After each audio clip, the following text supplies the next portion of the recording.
Canada, known for their delicious maple syrup, and being home to nearly all of the greatest hockey players of all time, is the second largest nation on Earth, and with approximately 2 million lakes, contains over 50% of the freshwater lakes on the planet. For many thousands of years, this region was populated with many indigenous tribes of hardy people, capable of overcoming the severe and lengthy winters, thriving and developing unique cultures. The first non-native people to settle in Canada, and the New World in general that we know of for sure, were the Vikings. They built a settlement in Newfoundland around 1000 AD.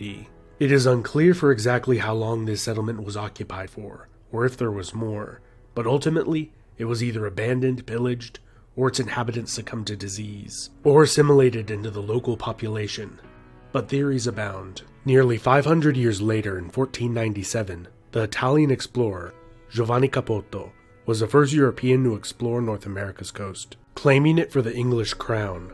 Shortly after, the Spanish and the Portuguese would do the same, but remained uncolonized for several decades, with only a few seasonal Portuguese and Basque fishing outposts built, until the French arrived. Jacques Cartier claiming the land for France in 1534. He named the gulf and river after St. Lawrence's feast day on which he arrived. The French called the territory around the river Canada, after the native word for settlement. After several failed attempts at permanent settlement succumbed to starvation and disease, the cities of Quebec and Port Royal were successfully established.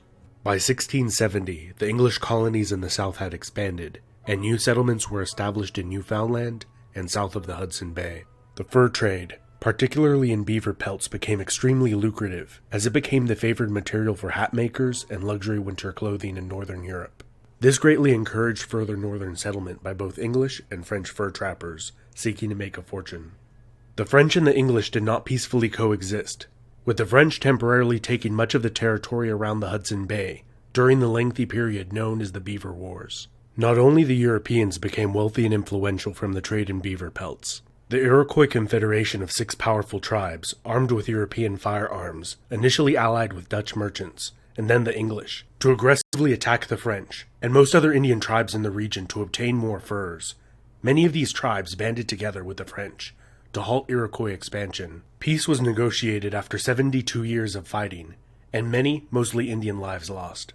And little territorial change. The region of New France was comprised of several colonies. Canada and Louisiana were the largest, along with the smaller Plaisance and Acadia, which the British Empire obtained from the French in the Treaty of Utrecht in 1713 in a complicated agreement concerning the War of Spanish Succession. France also recognized the legitimacy of the Hudson Bay Company's claim over Rupert's Land. Interestingly, the Hudson Bay Company is still in existence today, primarily as owners of a retail store chain, bearing their name. Despite their larger territory, the French increasingly became outnumbered by the rapidly growing British colonies surrounding them, by a margin of 10-1 by the time the next major conflict between the two occurred. During the 7 Years' War, or the French and Indian War, as it has become known in much of North America, French-speaking Acadians were deported far from the Canadian borderlands, some of whom formed the basis of much of the Cajun population of modern-day Louisiana and New Orleans. Both English and French empires sent thousands of regular infantry to North America during the war, supported by local militias and Indian tribes. The greatly outnumbered French relied heavily on Indian allies and fought the British to a standstill early in the war, until the British successfully besieged the cities of Quebec and Montreal. Despite the French later defeating the British in a pitched battle, they failed to retake their capital city. In the treaty that ended the war soon after, France ceded Canada to Britain, while giving Louisiana territory to her ally, Spain. It is important to note at this time much of North America's non-coastal areas were still largely unpopulated, with many of the native tribes heavily depleted through warfare and invasive diseases from which they had little immunity. With a population of approximately 3 million, the American colonies waged a successful rebellion against the British Crown. A little over a decade later, the Americans attempted and failed to take Quebec, which remained loyal to Great Britain. After the war, many British loyalists moved north into Canada. During the following War of 1812, both British and American armies launched several failed invasions of each other's territory, ending in military stalemate, and the status quo was maintained. The treaties following the war established a more formalized border between the two nations. Despite the Canadians' desire not to join their American neighbors to the south, movements for self-rule increasingly grew among the Canadian lower and middle classes, culminating in the rebellions of 1837 and 38 that were severely dealt with and crushed, and saw the short-lived Republic of Canada established by William Lloyd Mackenzie. Despite the Republic's short-lived lifespan and diminutive size, widespread public support, not only from many Canadians, both French and English-speaking, but also from Americans to the south, spurred Great Britain's government to make major concessions in the rebellion's aftermath.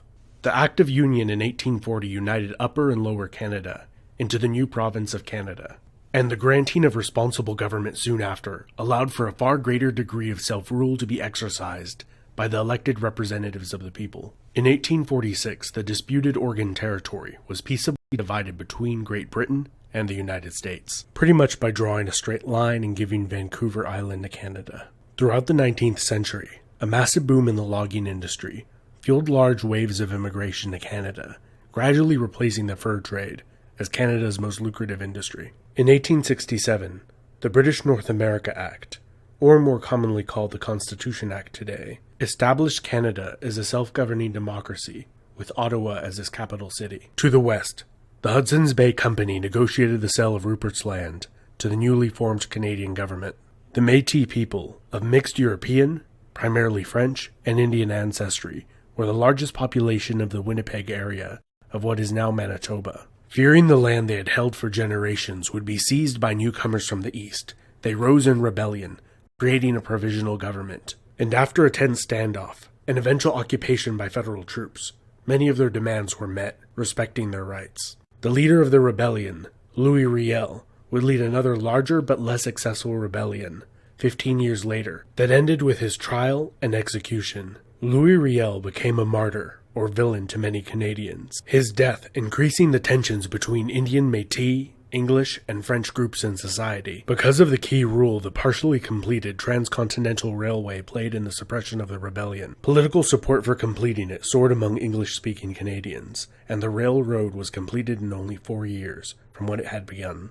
The 1890s saw the Klondike Gold Rush, in which over 100,000 prospectors set out to the remote Yukon region in hopes of striking it rich. Some did, but most didn't. After several decades of stagnant population growth, largely due to emigration to the United States, Canada's population sharply increased due to a good economy and high foreign immigration throughout the early 20th century. During the First World War, Canada, still a dominion of the United Kingdom, sent 620,000 troops to fight in Europe. 67,000 would die, while another 173,000 would be wounded. The staggering casualty rate grieved and shocked the nation. The war had a strong impact on Canadian nationalism and the desire to self-govern its own international affairs, which they obtained when the British Parliament passed the Statute of Westminster in 1931, which acknowledged Canada's co-equal status with the United Kingdom. Between the World Wars, Canada was hit particularly hard during the Great Depression of the early 1930s,